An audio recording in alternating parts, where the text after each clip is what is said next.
people like me. You need people like me so you can point your f***ing fingers and say, that's the bad guy. That's the bad guy. That's the bad guy. That's the bad guy. That's the bad guy.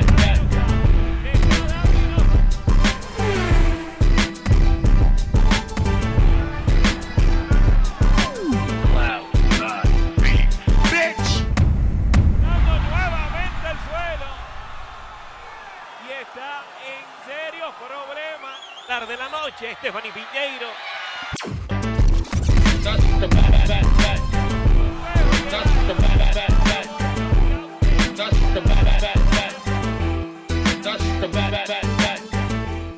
Welcome to the motherfucking relay. We're covering today's top boxing news. Okay, we'll start with this. Now that the Estrada versus Valle minimum weight title fight, the undisputed title fight for all the marbles, all the belts down there at minimum weight, is close to being done, set to go down in late March, which is just a little over a month away, 2, give or take. On the undercard of Oscar Valdez versus Liam Wilson in Glendale, Arizona. Our attention now turns to the Ring IQ pound-for-pound list as both Senicia Estrada and Yokasta Valle occupy the number 5 and number 6 spots on the list. Senicia is ranked at number 5, Yokasta is ranked at number 6, and per the rules that govern the list, no fighter coming right off a loss, absent of a world title, is allowed to maintain a rank. The list is only for winners and only for champions, active champions, reigning champions, not fighters that used to hold a belt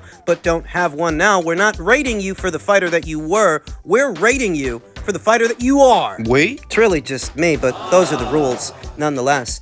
The winner of the fight, who I anticipate will be Senicia Estrada, would then have a credible enough argument to advance from the number 5 spot to the number 4 spot, ahead of Alicia Baumgartner, who is an undisputed champion, but she's only been a champion at one weight. If Senicia becomes undisputed, she will match Alicia's accomplishment, but Senicia, she's been a champion at 2 weights. Alicia's only been a champion in 1. With that, Senicia will move ahead of her from the number 5 spot to the number 4 spot. Yokasta losing the fight would create a vacancy that another fighter, another champion, could occupy.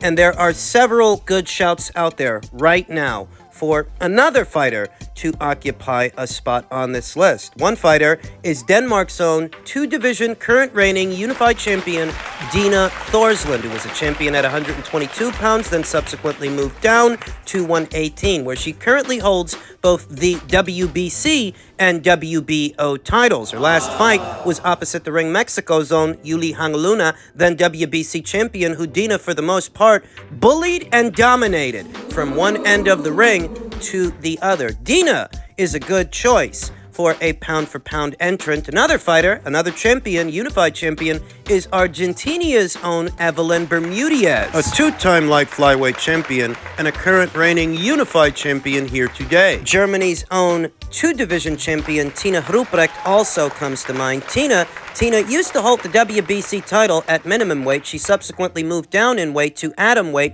and she was last in action in her native Germany opposite the ring then WBC champion Fabiana Beterbiev. And that's a quality scalp. She's got 1 or 2 quality scalps. The scalp of Yokasta Valle, who I just mentioned some years ago, and more recently the scalp of then unbeaten champion Fabiana Beterbiev. Tina Ruprecht would be a good pound-for-pound entrant for the Ring IQ pound-for-pound list, but there is also Mexico's own Erica Cruz. Erica, who held the WBA title at featherweight, subsequently moved down in weight down to super bantam. Won the WBA title down there. She took the WBA title from Jelena Marjanovic at 126, took the WBA title from Marjolene Rivas at 122. She's got some quality scalps and been in there with some really good fighters. Erica is yet another good candidate for the Ring IQ pound-for-pound list. Good shouts out there for some new pound-for-pound entrants. The show must go on, and when it does, when Senicia Estrada shares the ring with Yokasta Valle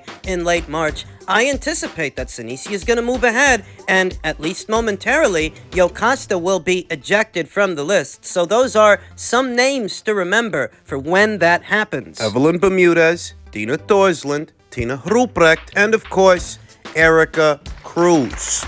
In other news, reigning WBA light heavyweight champion Dmitry Bivol says Crawford's not crazy for wanting the Canelo fight. Terence is the world's best fighter. He seems to hold Terence in very high esteem, as does Muradjan Akhmadaliev, who I saw say that he knew he's not the number one pound-for-pound fighter in the world.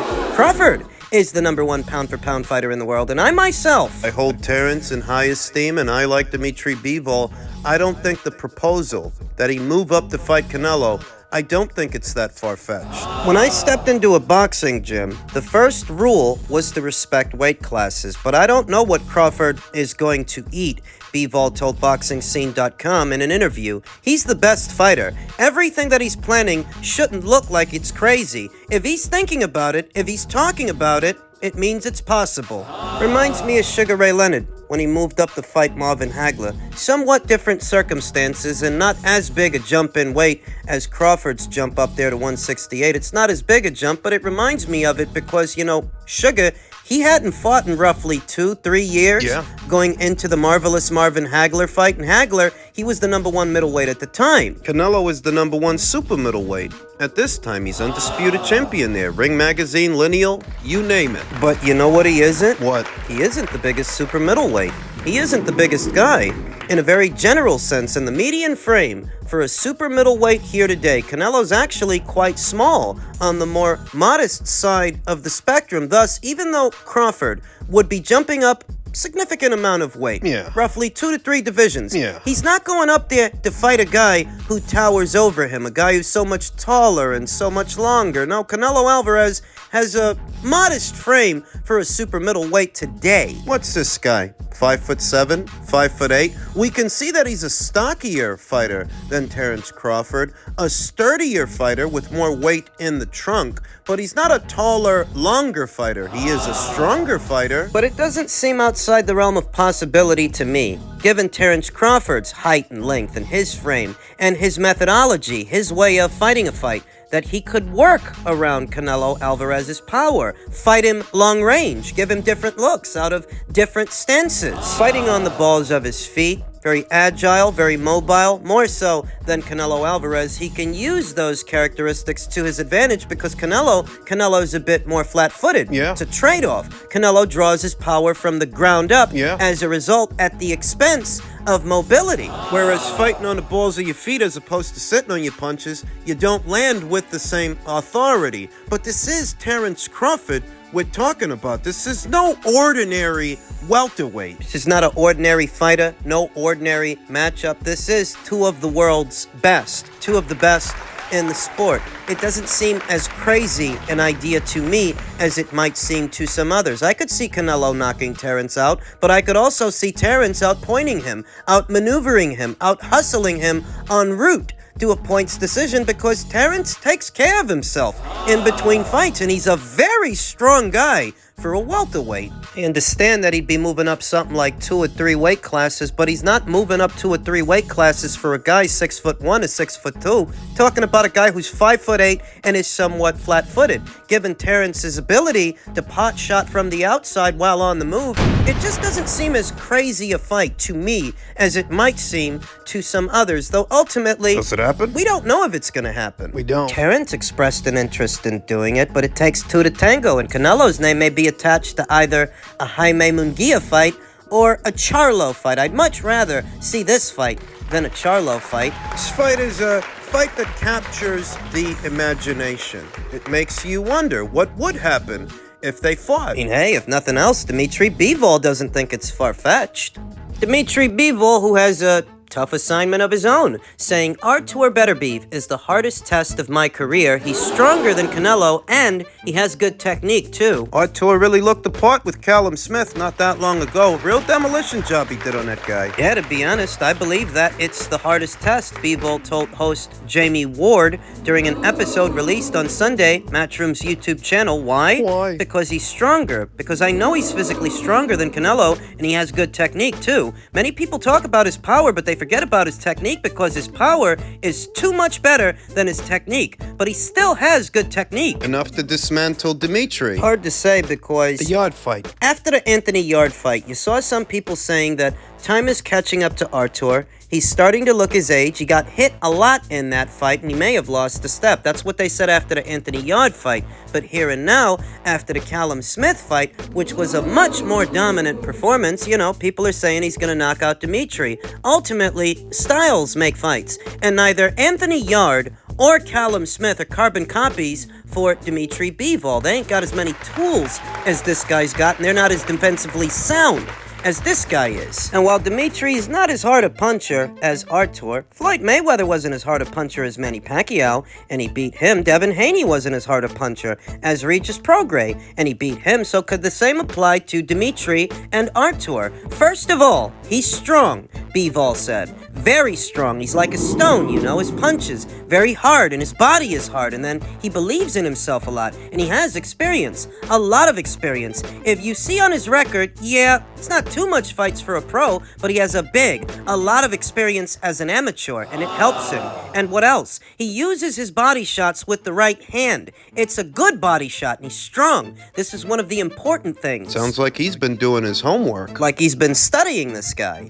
And he better, because he isn't as hard a puncher as Artur. So it's going to boil down to strategy. It's going to boil down to technique. I think what Dimitri Bivol has to do is fight a better version of the fight that he fought against Zurdo Ramirez. And what did he do to Zurdo Ramirez? Well, Zurdo, a mid-range to inside pressure guy, a volume guy. He likes to gain momentum, crowd the pocket, and throw punches and bunches. Dimitri didn't let him do that because he initiated the exchanges, bouncing in and out, back and forth, out of striking distance, back into striking distance, with straight punches from the outside coming in to start off the combinations. He might have to do that with Artur, because you don't want to just move lateral. He'll gain momentum if you do that. Stalk you and walk you down. You have to fight him off, but you also have to pick your moments. You don't sit in the pocket with Artur Beterbiev. Can't spend all night playing keep away either. What Dimitri did to Zurdo, that's more or less the strategy. You don't fight on Artur's terms. You initiate the exchanges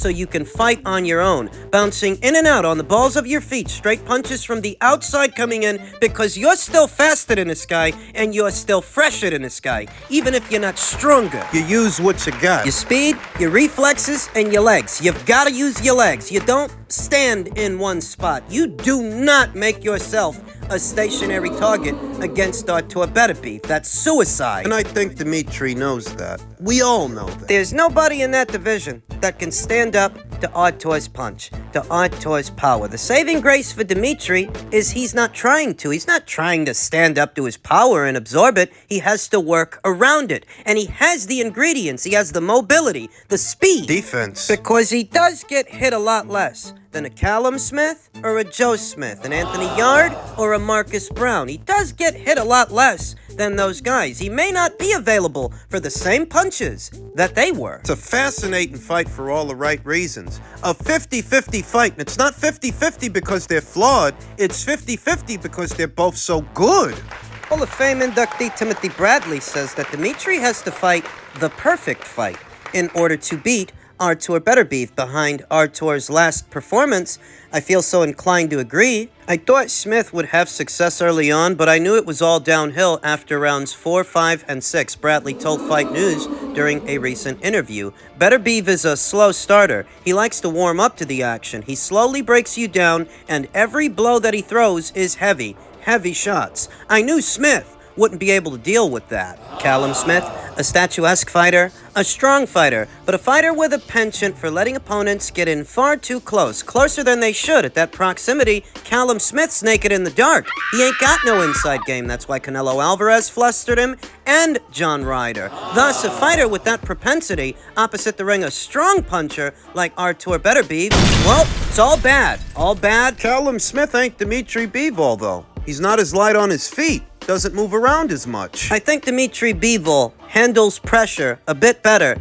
than, say, Callum Smith or Anthony Yard, those fighters that Artur Beterbiev has dismantled. Artur Beterbiev himself is a pressure fighter. In that way, Dimitri wouldn't be in unfamiliar territory, as he has shared the ring with at least 2 pressure fighters before. Joe Smith, a common opponent between him and Artur, and Zurdo Ramirez. These are mid-range to inside pressure guys, like Artur's a mid-range to inside pressure guy, with the difference being that Artur is a cut above those fighters, though all the same. Dimitri Bivol has shared the ring with pressure fighters before. Timothy Bradley has a soft spot for Bivol, always has. Beterbiev may have looked damn near unbeatable, but Bradley isn't ready to just jump on the bandwagon. In his eyes, Bivol can still win. He just has to be flawless on the night. That's the fight that everybody wants to see. I've always favored Bivol, but Bivol has to fight the perfect fight in order to beat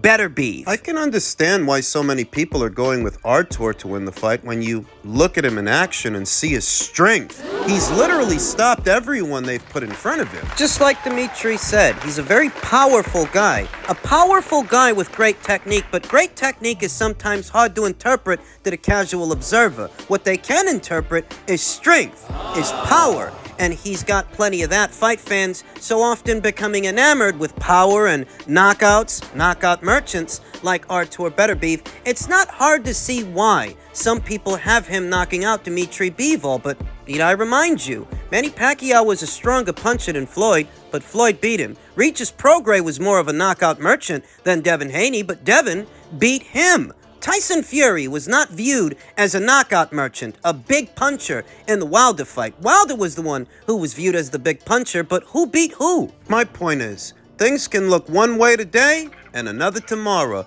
and a bit of strategy. We've seen it in the past, that a bit of planning can help a fighter work around another fighter's power. And even if Artur has buckets upon buckets of power, Dimitri has proven himself a hard target, a hard man to hit, harder than any of these guys that Artur is steamrolling. He doesn't get hit as much as they do. They're available for those punches. They're available for those shots. The key to beating any pressure fighter, even a very strong one, is to alternate between offense and defense. Too much of either one is gonna get you hurt, so you have to alternate between the two.